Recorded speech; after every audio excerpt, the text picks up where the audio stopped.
So Susie Green was until very recently the head of a charity called Mermaids, which works with gender non-conforming and transgender young people and their families. It's been going for over 25 years.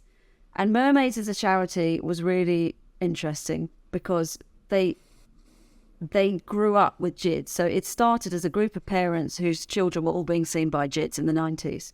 And to start with, they had a really positive relationship. And sort of the outlooks of both Mermaids and GIDS itself were quite similar. So, some of their early writings sort of said that only the minority of young people who have gender distress in childhood would probably transition as adults.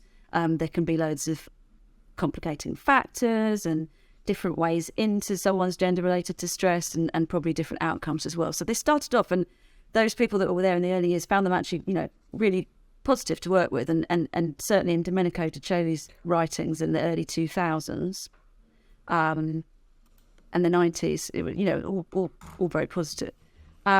Mermaids were involved, along with another group called GIDS, in really pushing for GIDS to bring in puberty blockers at younger ages.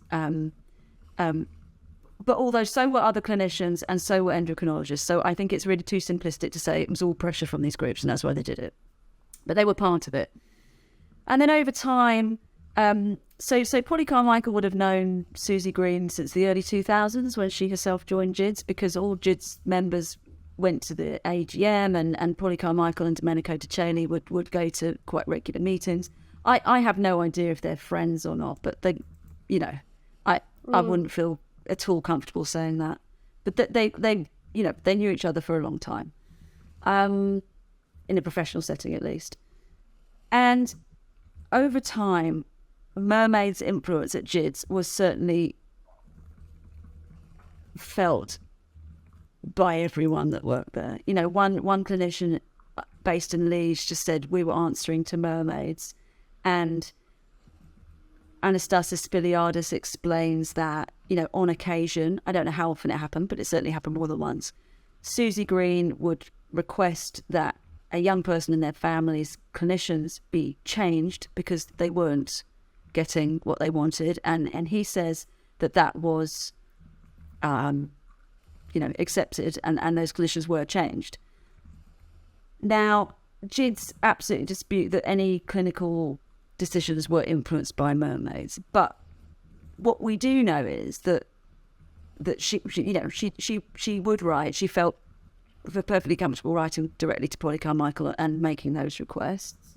We know that she wrote to Polly Carmichael. There was a big email leak of Mermaids' emails, and she wrote to other very senior board. She wrote to the chief executive and chair of the trust as well. And there's an email with another board member saying, "Oh, Susie, we should think about, we'd really like your input on our website so that they're consistent, both the GIDS website and the Mermaids website." Now, it might be that that's not unusual to, patient groups, but clinicians felt that, even if Mermaids were not in the building, which they were sometimes in the waiting room, that they were in the room with them, because such was the influence. And I think it's more subtle than, I've had this so many times over the last few weeks. It was all about Mermaids and they're running the show. I think it's much more subtle than that, because, they didn't get everything that they wanted.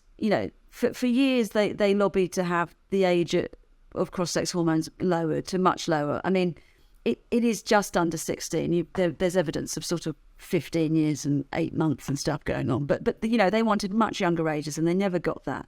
But I think it was more subtle. I think they were present in clinicians' minds, and also I think it probably stopped GIDS changing direction, like the sort of, I don't know, the fear, if you like, of Mermaids when they could have, and maybe it explains why there was such a reluctance to put things on paper that we discussed earlier as well, because of the way that certain groups might react. But I